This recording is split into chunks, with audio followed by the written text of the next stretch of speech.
Bienvenue dans 10 minutes dans la parole de Dieu.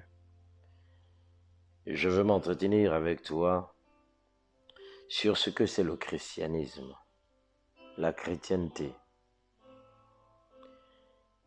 qui est l'expression même de la vie de Dieu en toi. Et cela, beaucoup l'ignorent, même les chrétiens eux-mêmes. Il est écrit dans le livre de Colossiens, chapitre 1, verset 26, à qui Dieu a voulu faire connaître quelle est la glorieuse richesse de ce mystère parmi les païens, à savoir Christ en vous, l'espérance de la gloire. Même si beaucoup de personnes citent le christianisme comme étant l'une des différentes religions du monde, je veux te dire aujourd'hui que le christianisme n'est pas une religion. La religion décrit le désir insatiable de l'homme à toucher un Dieu dont il croit vaguement à l'existence, et sa crainte de ce Dieu, quel qu'il soit. Ces actions décrivent même ses pensées à propos de ce Dieu qu'il cherche à sonder et à comprendre en essayant de vivre sa vie selon ce qu'il pense et sa perception de cet être divin. Le christianisme est complètement différent de cela. Dans le christianisme, l'homme n'est pas en quête de Dieu, bien au contraire. L'homme entre dans une relation, une union vivante avec Dieu. Le christianisme, c'est Christ en vous, vivant et manifestant sa justice à travers vous. La Bible déclare qu'il a été fait justice pour tous les hommes. En acceptant Christ dans ta vie, Dieu t'a donné une vie triomphante en la foi en Jésus-Christ. Le christianisme alors est la manifestation de la vie transcendante de Christ, la révélation de la parole vivante dans la vie humaine. Le livre de Hébreux chapitre 1, verset 3, version Bible français courant, résume cette pensée ainsi. Le Fils reflète la splendeur de la gloire divine. Il est la représentation exacte de ce que Dieu est. Voilà ce que Jésus a emmené dans ce monde.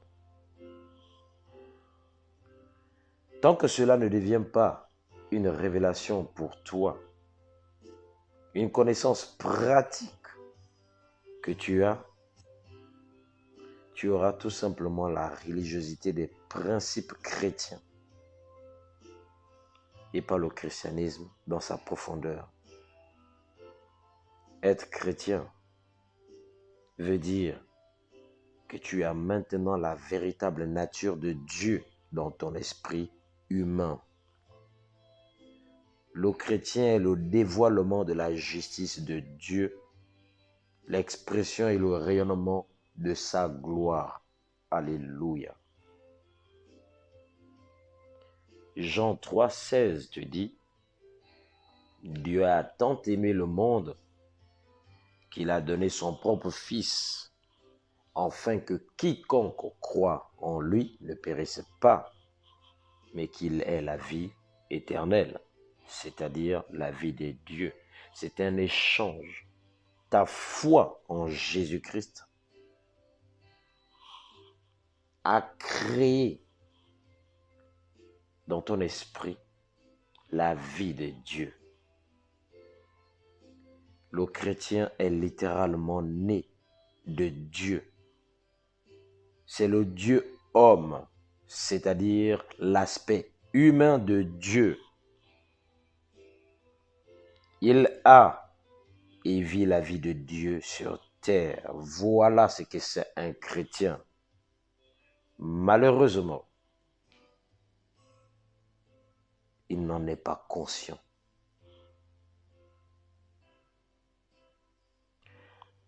Bien-aimé,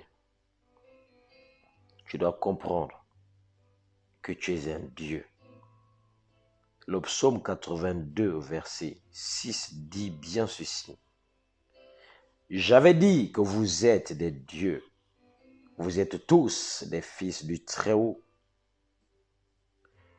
Nous sommes des enfants du Très-Haut parce que nous sommes nés, non du sang, ni de la volonté de la chair, ni de la volonté de l'homme, mais de Dieu. Voilà ce que déclare le livre de Jean, chapitre 1, verset 13. Voilà la raison pour laquelle la maladie, l'affliction ou l'infirmité du corps ne peut pas et ne devrait pas te dominer. Mon bien-aimé, tu es participant de la nature divine. Cette nature ne peut être corrompue ou souillée par la maladie, souillée par l'affliction ou toute chose venant des ténèbres, parce que c'est la véritable nature de Dieu qui est en toi. C'est ça, le christianisme. C'est la manifestation de la divinité, la vie de Christ en toi. La pratique du céleste sur la terre. Alléluia. Bien-aimé,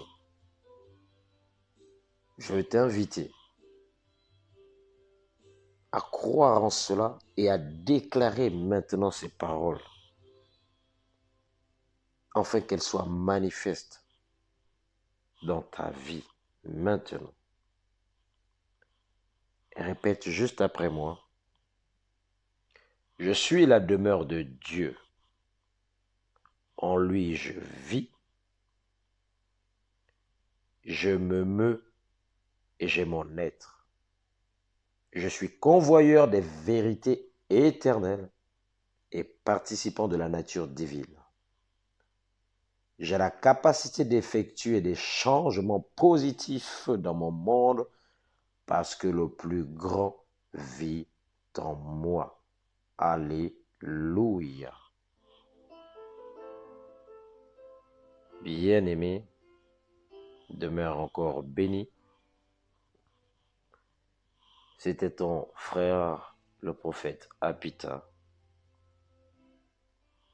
À bientôt pour une prochaine exhortation.